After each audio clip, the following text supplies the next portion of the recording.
Our being one with the victims of culture of death, this ill that our society is facing right now. God is the source of all life. Since He's holy, since He's good, all life is sacred. Why don't you say that with me? It's a proclamation. All life is sacred. All life is sacred. Not just our own. Even that of the person beside you, behind you, person you think has no hope, person you think is the scum of the earth, their life is sacred. The life of the least, the lost, the lonely, the afflicted, the persecuted, their lives are precious in God's sight. They're sacred. They're sacred. God's image and likeness that we have been given as a gift are the foundation of our life. Problem with us is, sadly, we seek life from where there is no life. Remember the angels? The angel asked the women at the tomb when they were looking for Jesus. He asked them, "Why are you looking for life in the midst of death?" Sadly, we do that today. We look to people, power, we look to princes, we look to presidents for the sustenance of our life. We look to celebrities, the rich, the famous, the powerful, kings and princes. Because of this, of a lack of our knowledge about the truth of our creation, we fall into the trap that Eve fell into. And it makes us vulnerable to deception. Because this deception is packaged in a beautiful packaging. It's made to look good. This is good for you. You buy it. Eat of this fruit. And the culture of death and culture of divorce and lust, they all are packaged in a nice package. Which is why it deceives us. I'm going to give you some statistics, and this is not to overwhelm us. This is just to make us aware.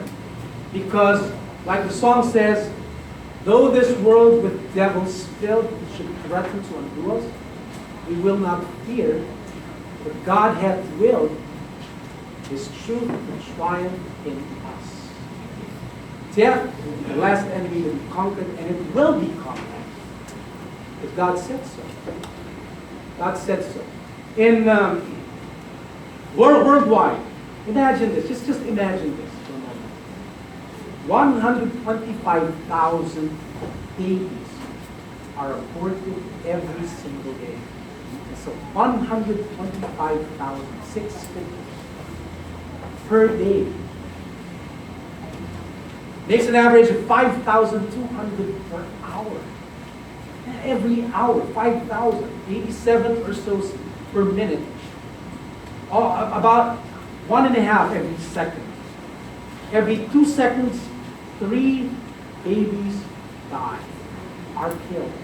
Every 3 seconds. Every 3 seconds. 3 seconds is what, your penalty if you stay in that inner, whatever you call that, under the ring. That's 3 seconds. That's how quick it is.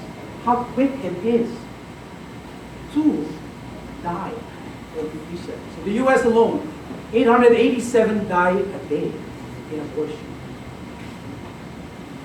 About 37 per hour, and an average of 1 death every 97 seconds. Again, figures not to overwhelm us, just make us aware. Hopefully to stir us up. Stir us up to include in our prayers the helpless and those who are innocent and are being afflicted, persecuted, and killed.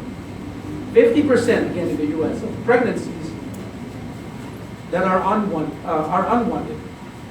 And 4 out of 10 of those unwanted pregnancies end up in abortion. 4 out of almost half.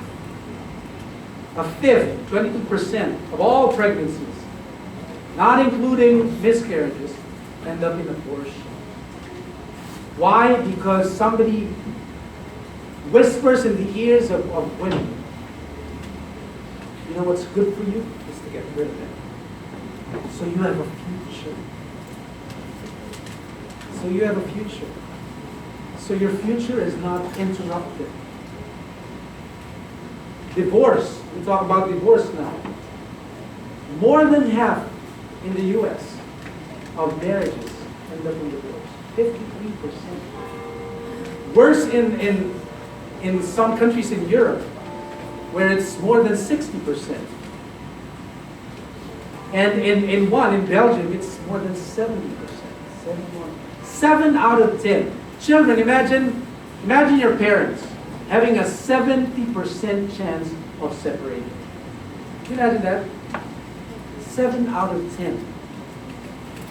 Good thing one South American country only has 3% divorce rate.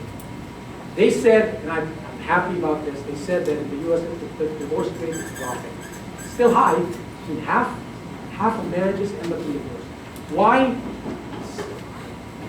It's an ill of society. We belong to a society which embraces a culture of divorce. Divorce. I'll separate. I'll walk away. The truth is, it's not good for us. The truth is, divorce, abortion, they bring fear, they bring guilt, they bring anxiety. They bother our conscience. Brings turmoil not just on the individual, but on children, loved ones affected, whose lives are sacred, whose lives are precious to God. But God, what God gives to us is not fear. His fear is not from God. God gives us life, welfare, not calamity. Because to Him, all life is sacred. Not scared. Fear is not from God. You know, in Genesis, chapter 1 particularly, Genesis is replete with the phrase, then God said. It's the Word of God that brought all things into being and sustains everything. The Amplified Translation of Hebrews chapter 1 says that the Son is upholding, maintaining, propelling all things in our physical and spiritual movement by His powerful Word. Everything happens, goes around, and is sustained by the Word of His power. Another translation says, by His almighty Word, He holds the universe together. Our problem is this. We think our Word makes things happen. We think our understanding sustains the world and makes it go round. And we do that in rebellion, and sadly, in vain. When we justify what is right in our own eyes, we don't hear God asking us, who told you? You know, when Adam was naked, he told God, I was naked. I was afraid. I was naked. So I covered myself. And God said, who told you? Who told you you were naked? Who told you this is good for you? Who told you this is what you need to do in your life? A popular psychologist, popular talk show host, a popular columnist, who told you? And we need to ask ourselves, how much of what we input in our minds and in our hearts are kingdom principles? And how much is pop culture, or psychobabble, or just the saying of some, popular guy? We look to the created rather than the created. And we need to be humble. We need to humble ourselves, like Jesus said in the Gospel today.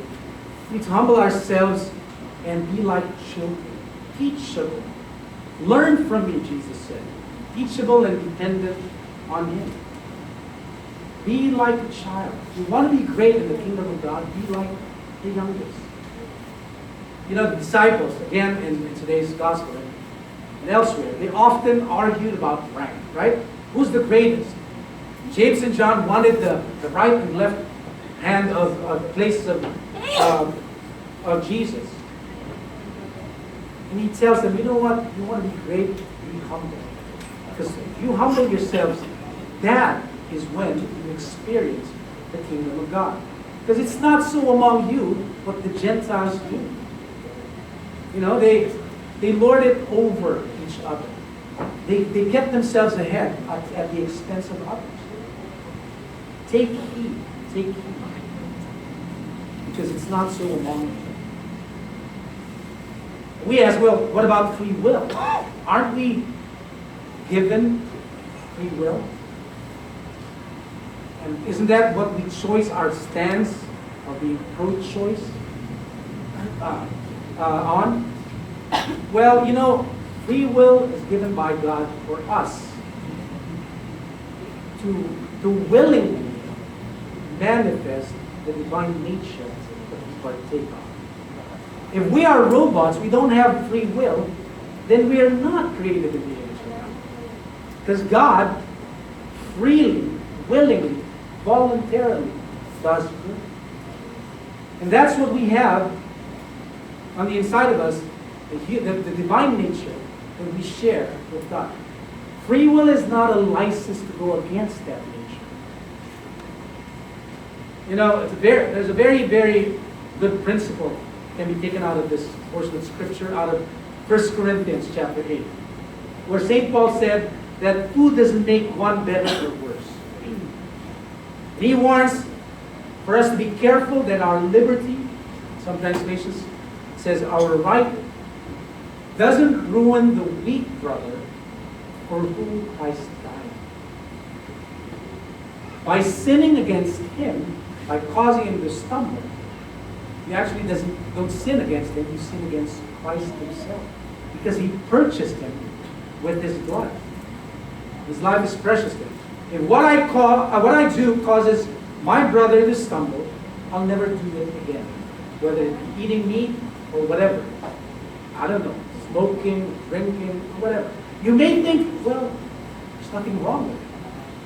Maybe, but if it causes your brother to stumble, we are encouraged, commanded to sacrifice our rights, our privileges, and think about the building of others. You know, further, God is the owner of all things anyway. We don't have a right to cause anything to stumble, to cause anyone to stumble, destroy them, to slander them, or to just pull them down. We don't own anything.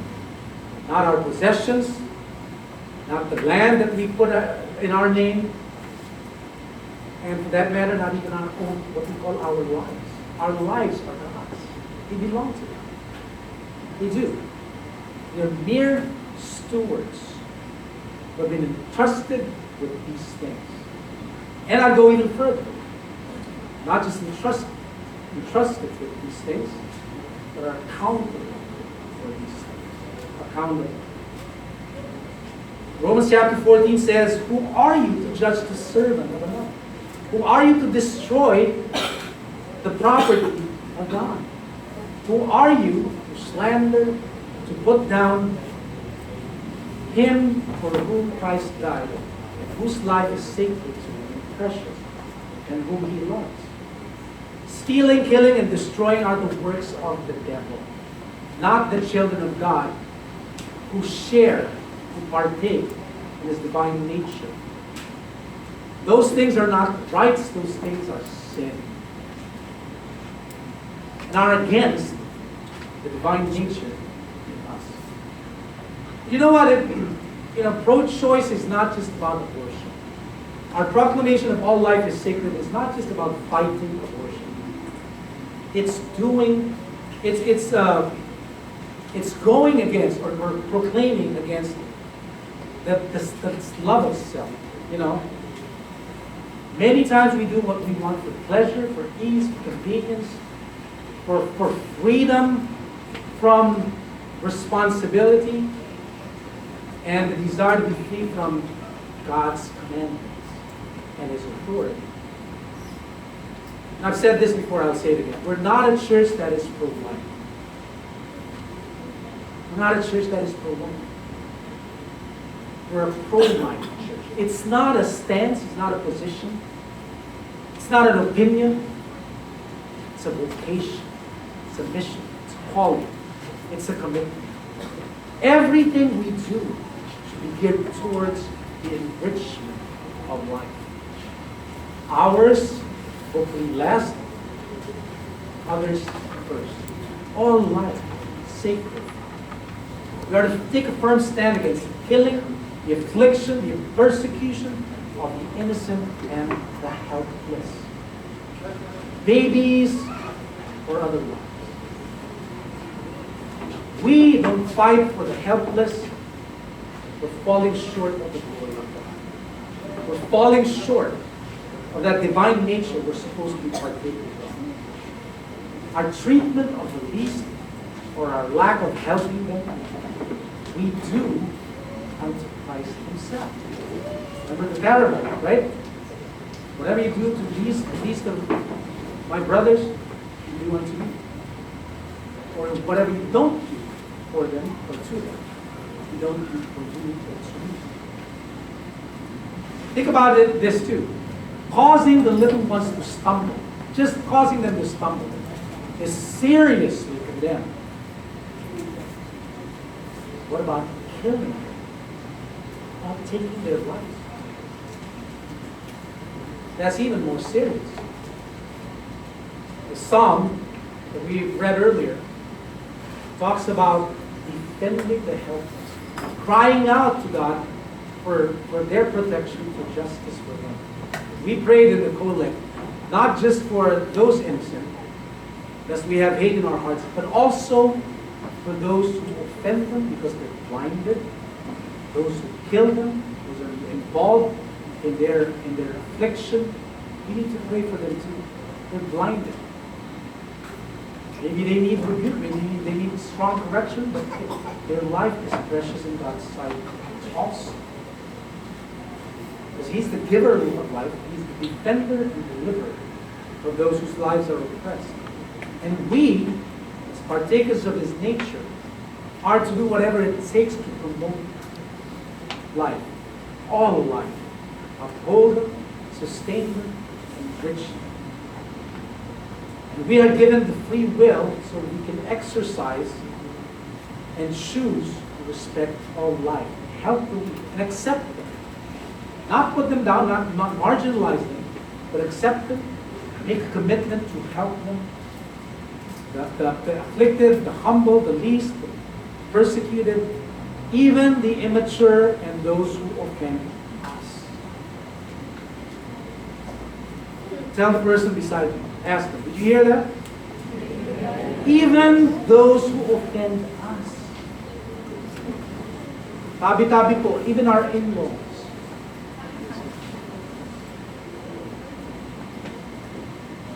Yung madalas mangutang sa atin. Their lives are sacred. I'm not talking about condoning, idleness and all that, but their life is sacred. All life is sacred. Our God does not will that any one soul perish. Any life is lost. He wants us to freely choose. He wants us to freely waive our rights, waive our privileges for the sake of upholding another's life. Even if it's, in our eyes, the worst life. Remember, God gave us life, and when that life was damaged, vandalized, He sent His Son out of love, gave His own life. For whom? For hostile people. For people who don't even love Him. People who are not likable, not lovable. Loved them, gave His life for them. And we need to be secure in that. God's life is abundant. It means there's enough of it to go around. You don't need to suppress others' life to secure your own. You don't need to step on others to enrich yourself. There's enough abundance of that life to go around. Because that's our God. He's more than enough. It says, I think in our reading today, as in Adam all die, even so in Christ shall all be made alive.